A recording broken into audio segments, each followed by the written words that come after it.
আজকাল আমাদের সমাজে খুবই অধঃপতন হচ্ছে। ১ নম্বর কারণ হলো এই সমাজে অধঃপতন হওয়ার কারণ হলো পারিবারিক শিক্ষা। আমাদের পারিবারিক শিক্ষাটুকু ঘাটতি রয়েছে। মানুষের মূল শিক্ষা হলো মানুষের পরিবার।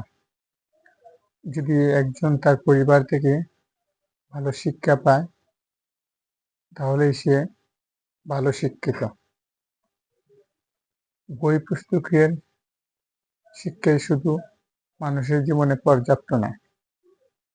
মানুষের জীবনে পরিবার, সামাজিক শিক্ষাই হলো আসল শিক্ষা। শুধু কাগজের টুকরো, সার্টিফিকেট দিয়ে কিছু হয় না জীবনে। জীবনের মূল ভিত্তি তৈরি হয় মানুষের পরিবার থেকে। আর যে মানুষ পরিবার থেকে ভালো শিক্ষা পায় সেই ভালো মানুষ হয়। এখানে আমাদের পরিবারের অনেক দায়-দায়িত্ব রয়েছে। তারপর হলো খেলাধুলা। এখন বর্তমানে আমাদের বাচ্চাদের খেলাধুলার পরিমাণ অনেকটাই কমে গেছে।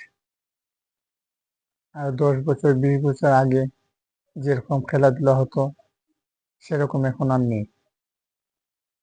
যদি আগের মতন সবাই মিলেমিশে একসাথে বড় ছোট মিলে খেলাধুলা, গল্প, একজনকে আরেকজন সময় দেওয়া এরকম যদি হতো তাহলে এই সমাজে এত অবক্ষয় হতো না। সমাজটা অনেক এগিয়ে যেত।